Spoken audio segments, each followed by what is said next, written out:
सो hi friends. आज हम बात करेंगे एनवायरनमेंट की।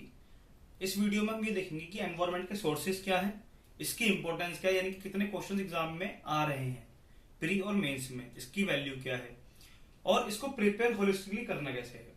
सबसे ज्यादा क्वेश्चन मेरे को पॉलिटी के बाद अगर किसी ने पूछा तो वो एनवायरनमेंट के हैं, क्योंकि मार्केट में सबसे ज्यादा कंफ्यूजन इसी चीज की है कि इसको प्रिपेयर कहां से करना है। ठीक है, चलिए फिर शुरू करते हैं जल्दी से। एनवायरनमेंट, सबसे पहले देखेंगे हम क्वेश्चंस। प्री के अंदर इसके क्वेश्चंस का वेटेज अच्छा खासा है, कम से कम 20 क्वेश्चंस। कम से कम 20 क्वेश्चंस, कम से कम क्यों बोल रहा हूं, क्योंकि यहां पर काफी बार ज्योग्राफी के साथ कंबाइन होती है एनवायरनमेंट। उस समय अगर आप देखेंगे तो 30 क्वेश्चंस ओवरऑल रहते हैं इन दोनों के, कभी कभी 35 क्वेश्चंस। और पहले कहा जाता था कि पॉलिटी गेम चेंजर होती है, डेफिनेटली वो 2024 में फिर से प्रूफ हुई। लेकिन यूपीएससी क्या कर रहा है, एक साल क्वेश्चन ज्यादा दे रहा है पॉलिटी के, अगले साल कम कर दे रहा है, देन फिर पूछ लेगा, फिर कम कर देगा 2-3 साल के लिए। क्योंकि पॉलिटी वो सब्जेक्ट है जिसमें जो पुराने चावल हैं, यानी कि बहुत पुराने प्लेयर्स हैं ना, काफी साल से तैयारी कर रहे हैं, उनकी कमांड अच्छी खासी है। और यूपीएससी को चाहिए यंग कैंडिडेट, फ्रेश कैंडिडेट। ठीक है, और पेपर का कंपटीशन लेवल भी बढ़ाना ही है, क्योंकि एलिमिनेट कर रहे हैं लोगों को। तो पॉलिटी से वेटेज वो ऊपर नीचे कर रहे हैं और यहां से बढ़ा रहे हैं ये सेगमेंट से। दूसरी बात, इसमें करंट का रोल भी अच्छा खासा आता है एनवायरनमेंट के अंदर।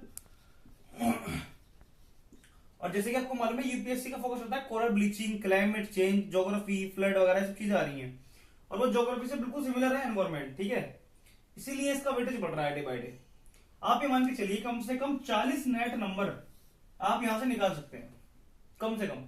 ठीक है, 40 नेट नंबर कैसे, 100 क्वेश्चन आते हैं प्रीलिम्स में, मैंने कहा 20 क्वेश्चन आप यहां से निकाल सकते हैं। इसमें हो सकता है एनवायरनमेंट के डायरेक्टली 15 हो, बाकी ज्योग्राफी के हो 10, तो 25 बैठेगा। बट आप 15 बनेंगे तो 30 मार्क्स बैठे। पर ज्योग्राफी में एनवायरनमेंट अप्लाई होती है और एनवायरनमेंट पर ज्योग्राफी अप्लाई होती है। ठीक है, इसको देखते हैं अभी।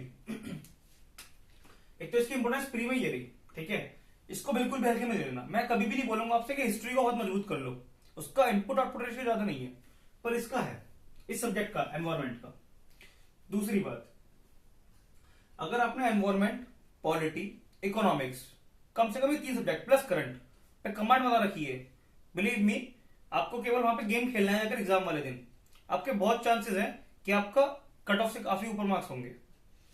बाकी सब्जेक्ट को छोड़ना बिल्कुल नहीं है, पर आप वहां पे थोड़ा सा इनपुट आउटपुट रेशियो के हिसाब से काम कर सकते हैं, बट यहां पर आप सेक्रीफाइस कुछ नहीं कर सकते। ठीक है, नाउ मेंस में देखते हैं। मेंस में एनवायरनमेंट जीएस 3 पेपर के अंदर आता है, लेकिन इस भूल में मत रहना कि जीएस 3 में ही आता है। जीएस 1 में क्या है, ज्योग्राफी है। क्या वहां पे एनवायरनमेंट यूपीएससी पूछ नहीं रहा, यूपीएससी जीएस 3 क्वेश्चन जो जीएस 1 में पूछ रहा है, क्योंकि एनवायरनमेंट में लिंक हो रहा है, क्लाइमेट चेंज। इसके अलावा जीएस 2 में क्या जो एक्ट आते हैं एनवायरनमेंट के, एनजीटी एक्ट है, अदर एक्ट है, क्या वो जीएस 2 में नहीं पूछता है, और क्या वो एनवायरनमेंट का पार्ट भी नहीं है? डेफिनेटली है। जीएस 3 में ये खुद ही है। जीएस 4 में एज सच डायरेक्टली अप्लाई नहीं होता है। नाउ यू कैन यूज की किस किसने एनवायरनमेंट में क्या काम किया है, तो एथिक्स में यूज हो जाता है, वो आपके हाथ में होता है, उसके लिए लोड नहीं लेना। मेनली जीएस 1, 2, 3 और प्री का फोकस करना है। ठीक है, अब बात करते हैं कि इंपोर्टेंस क्या है, लेकिन कहां से कवर करना है।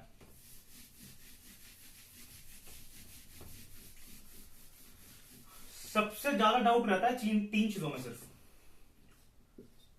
क्या शंकर पढ़नी है,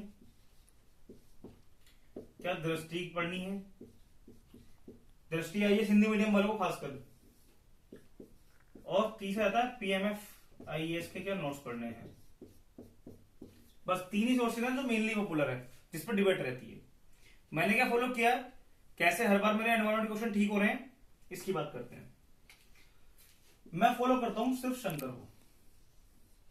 अब शंकर बहुत बल्कि बुक है, ये पूरी की पूरी नहीं पढ़नी। मान लीजिए जितनी मोटी शंकर है, इसका केवल 30% काम का है, लिटरली 30% ही, बट वो 30% छांटना पड़ता है। ठीक है, वो ऐसा नहीं है कि आपको पता चल जाएगा। आपको एक बेसिक रीडिंग लगानी है, बेसिक रीडिंग, उसमें आपको पता कैसे चलेगा कि 30% वो क्या मटेरियल है काम का जो है। अगेन पीवाईक्यू, ठीक है, आपको डिसाइड करना पड़ेगा कि पीवाईक्यू देख के आपको अंदाजा लगाना है कि क्या वो लाइन है जो आपके लिए रेलिवेंट है, वरना मैं भी बताऊंगा आगे, बट फिलहाल आपको पीवाईक्यू के साथ नहीं छोड़ना है, बिल्कुल भी नहीं। हिंदी मीडियम से अगर कोई है तो शंकर फॉलो करने की जरूरत नहीं है, वो दृष्टि फॉलो कर सकता है। रीजन, शंकर का जो मटेरियल था वो ऑलरेडी दृष्टि के अंदर है और उसमें थोड़ा सा मसाला और ऐड करा हुआ है। ठीक है, तो दृष्टि वेल इक्वली गुड है। इंग्लिश मीडियम का बच्चा भी इंग्लिश में भी मंगा सकता है, ये भी अदरवाइज वो ये फॉलो कर सकता है। उसको मटेरियल कम छाटना है अपने आप और वो चाहता है उसको रेलिवेंट चीजें मिल जाए, तो आज के टाइम पे आप दोनों मीडियम के लोग दृष्टि फॉलो कर सकते हैं। शंकर का सारा मटेरियल जो काम का है, जो मैं कह रहा हूं, वो ऑलरेडी इसके अंदर है, तो टेंशन की बात यहाँ है नहीं कि आपको ये करके ये मिस तो नहीं हो रही, फॉर्मो नहीं करना है। इसमें सब वो वाला मटेरियल बिल्कुल है, एज इट इज है। ठीक है, आगे और पीछे करके बस।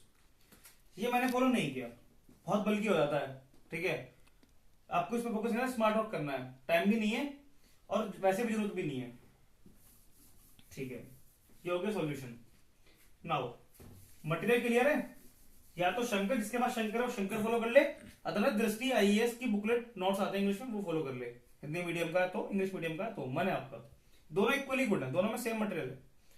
ठीक है, दृष्टि के अंदर थोड़ा करंट को ना, नया वर्जन जो करंट का वो ऐड करा हुआ है। शंकर वालों में जो एक कमी हो रखी है वो अभी भी वो ये है कि जो पुराना मटेरियल था उनका, यानी कि पुराना डेटा, उन्होंने वो भी अभी तक चला रहे हैं, वो उन्होंने अभी वो बुक से हटाया नहीं है, बस वो एड ऑन कर रहे हैं। दृष्टि वालों ने नया मटेरियल डाला है, तो दृष्टि आईएएस भी आप फॉलो कर सकते हैं। ठीक है, नाउ करंट की बात। चलिए, ये तो मैंने किताब की बात करी, आप कोई सी भी ले लेना। ठीक है, और इस बुक का जो शंकर की इंग्लिश की वर्जन है, मैं उसको पीडीएफ डाल दूंगा टेलीग्राम चैनल पे अपने। अब सबसे बड़ा रोल है करंट का, ठीक है, इस सब्जेक्ट के अंदर खासकर।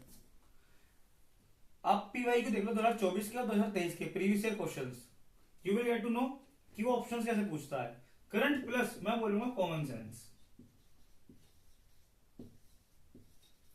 लेकिन कहा जाता है ना, common sense is not that much common, पर कहां से आएगा? अगेन कैसे?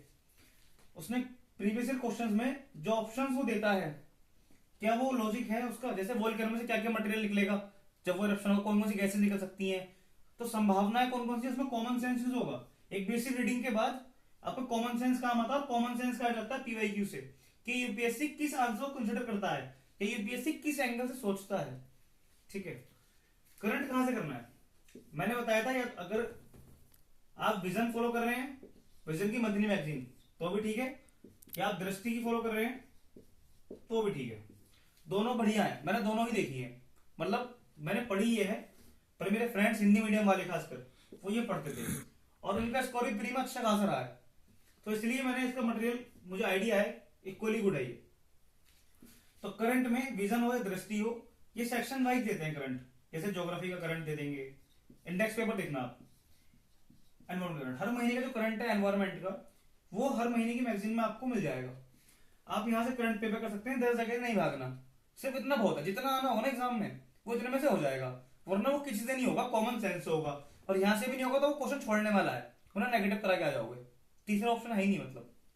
चलिए, ये करंट भी सॉल्व हो गया आपका, बस इतना। क्योंकि आप सोचोगे द हिंदू से या इंडियन एक्सप्रेस से करंट कैसे निकालोगे, नहीं निकलेगा आपसे।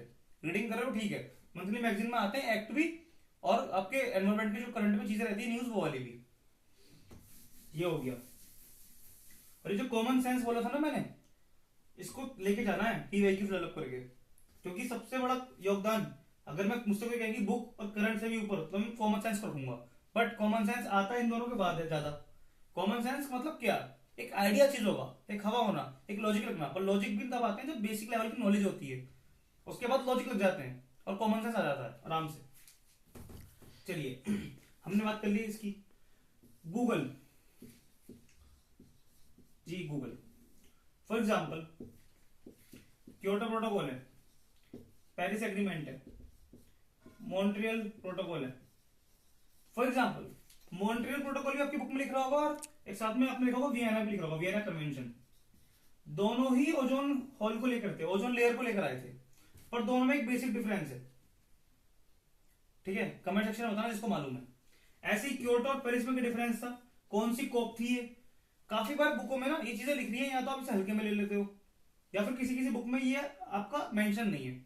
दृष्टि में इक्वली है, बट आपको जब भी चीजें पढ़नी है, पीवाईक्यू साथ देखनी है इस बुक को, साथ उस बुक को पढ़ते वक्त, और गूगल करना है। गूगल क्या करना है? जैसे आपने कोई टर्म पढ़ा, बायो एक्यूमुलेशन, बायो मैग्निफिकेशन, ठीक है।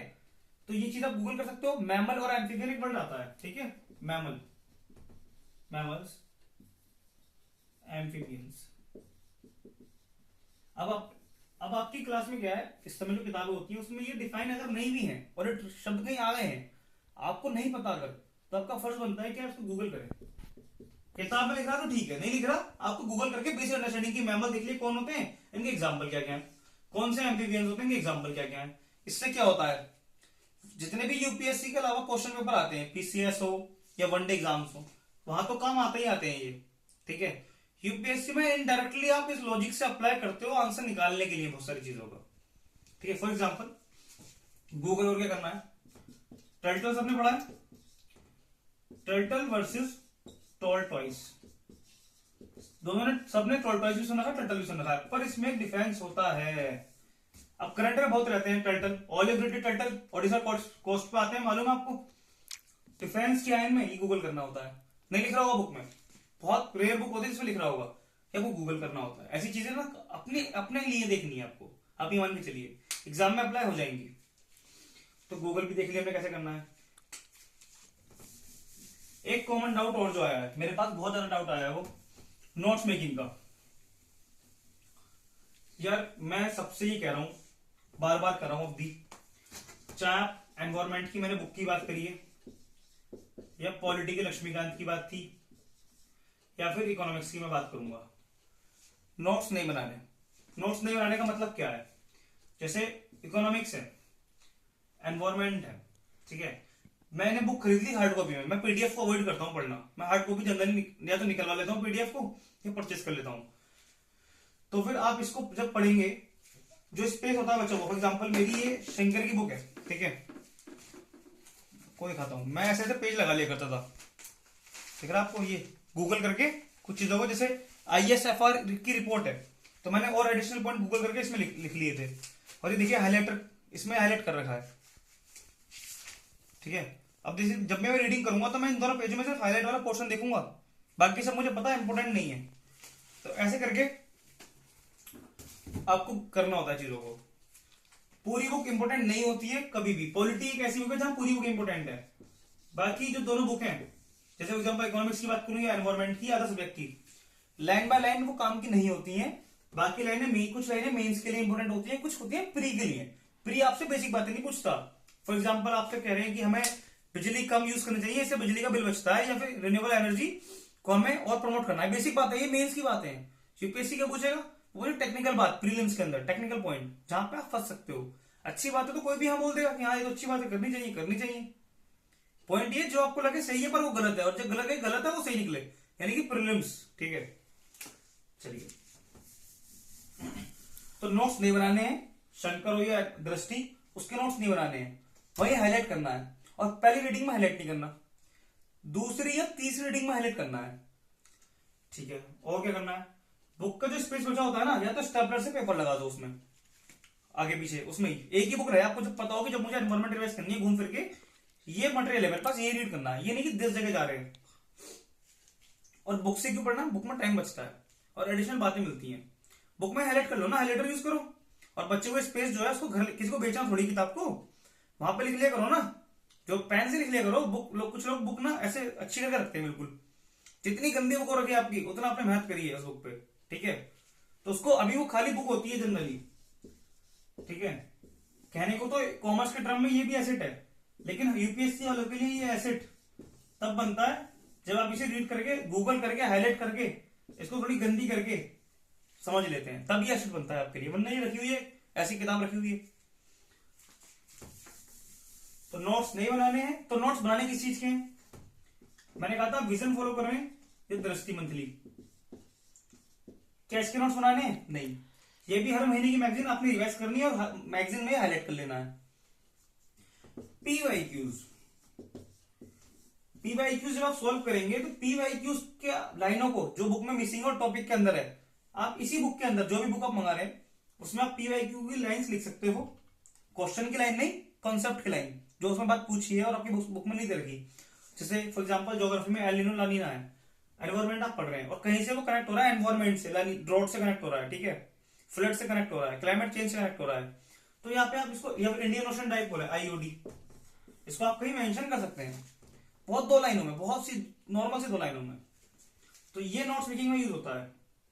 और दूसरा जो आप गूगल करते हैं ना, उसके आप नोट्स बनाते हैं, लेकिन कहाँ पे, वही जो मैंने भी बोला, बची हुई लाइनों में। जैसे बुक है, बुक का पेज है, यहाँ लिख रहा है मटेरियल, तो ये साइड की लाइन है, यहाँ की लाइन है, यहाँ की लाइन है, बीच में लाइन है, चैप्टर के लास्ट में कुछ लाइन है, उसमें ही आप इन दोनों के नोट्स एम्बेडेड कर दीजिए ना। घूम फिर के आपके पास केवल एक मंथली मैगजीन होगी और एक मेन बुक होगी, करंट के नाम पे ये हो गया, अदरवाइज एक बुक हो गई ओवरऑल। तो आप चाहे अगले साल पढ़े या अगले महीने पढ़े, जब भी आप पढ़ेंगे घूम फिर के आपके सामने चीजें आती रहेंगी, एक ही पता होगा आपको ये बुक है बस। दूसरी बात क्या है, पीवाईक्यूज। जब आप पीवाईक्यूज करें, खासकर एनवायरमेंट के, हमेशा रखना है इसमें ज्योग्राफी भी इस्तेमाल हो रही है। किसी ने अगर ज्योग्राफी नहीं पढ़ी, मैंने एक वीडियो बना रखी है ज्योग्राफी की प्लेलिस्ट के ऊपर, मतलब सोर्सेज के ऊपर कि टॉपिक क्या क्या है, तो वो सोर्सेज आप देख सकते हैं कि कहां से ज्योग्राफी आप तैयार करेंगे। ज्योग्राफी पढ़ लेना, साथ में एनवायरमेंट पढ़ लेना, पीवाईक्यूज को फिर अप्लाई करके देखना, ठीक है। अभी जज मत करना अपने आप को, वरना कॉन्फिडेंस लेवल लो कर लोगे और कुछ नहीं होना। और जितना ज्यादा क्वेश्चन देखो, रटने की कोशिश मत किया करो यहाँ पे यूपीएससी में, बिल्कुल भी नहीं रटना, खासकर इन सब्जेक्ट में। जो लोग कहते हैं ना हमने बहुत मेहनत करी थी फेल हो गए, मेहनत रटने में भी की थी, समझने में पहले ये बताना ईमानदारी से। और समझना कैसे, पीवाईक्यू करते वक्त अपने माइंड को वाई वाला माइंड बनाओ, कि कोई लाइन लिख रही है तो कैसे वो आंसर वही क्यों है, लॉजिक तो होगा ना कुछ हर बात का। जैसे दोस्त से कहते हो कोई बात कह रहा है कि भाई लॉजिक क्या है तेरी बात का, कहना क्या चाहता है, इस तरीके से, ठीक है। तो तब आप करेंगे, आपको बहुत मजा आएगा। और बस ओवरऑल 3 डिवीजन मार देना जब सोर्स बन जाए ऐसे। देखो एक बार की इन्वेस्टमेंट होती है, जो आपको लग रहा होगा ना गूगल करने को बोल रहा हूँ, ये करने को बोल रहा हूँ, लोग बचते हैं। यूपीएससी में गूगल करे नहीं कर सकता। दूसरी बात, जब आप गूगल एक बार करते हैं, आप गूगल और आपने बुक में लिख लिया, फॉर एग्जाम्पल मैं अगेन दिखा रहा हूं, जैसे मैंने लिखा है ये आई है स्टैट्यूटरी है, ठीक है। मैं काफी चीजें ऐड करता रहता हूँ, ये देखिए ये दिख रहा है, यहाँ पर ये चीजें ऐसे, ये गूगल में मैंने करके एक बार मेहनत लगी हुई, बट जिस समय मैंने बनाए होंगे ना चीजें, मेरे को शायद हो सकता है 1 महीना लग गया एनवायरमेंट पढ़ने में, बट अब 5 दिन भी नहीं लगते, मैं करंट और ये दोनों रिवाइज कर सकता हूँ एनवायरमेंट को 5 दिन के अंदर सब्जेक्ट खत्म। और गूगल बार बार नहीं करना मेरे को, इसमें एक बार करके रख दिया मैंने। तो एक बार की मेहनत होती है ये, चाहे मैं कोई सा भी अटेम्प्ट दूं या कितनी बार भी रीड करूं, अब मेरे को टाइम नहीं लगना, वो टाइम शुरू में एक बार लग गया। और एक बार टाइम सबको देना पड़ता है, याद रखना, एक बार टाइम सबको देना पड़ेगा। तो बस इतना ही है, और कॉम्प्लेक्स नहीं करना है, इसको नॉर्मल रखना है। जो मैंने बोला है कहीं दोबारा सुन लो इस वीडियो को और पेपर पे लिख लो, नोट डाउन कर लो इस पॉइंट्स को, और दिमाग में ये रख के पढ़ना है, ठीक है। यूपीएससी में मेहनत से ज्यादा सही डायरेक्शन चाहिए, ठीक है। मेहनत सब कर रहे हैं, बहुत कॉम्पिटिशन है और बहुत लोग पीछे पड़े हुए हैं इस जॉब के। स्मार्ट वर्क, अपनी एनर्जी जो लगा रहे हो वो एनर्जी सही जगह लगानी है, सही तरीके से लगानी है, बस ये डिफरेंस क्रिएट कर देगा। 40-50% का डिफरेंस जो है ना, वो इसी चीज से आ जाएगा। तो आज इतना ही, नेक्स्ट वीडियो पे हम बात करेंगे किसी और सोर्स की। प्लीज सपोर्ट करते रहिए और कमेंट करना कोई भी डाउट है तो।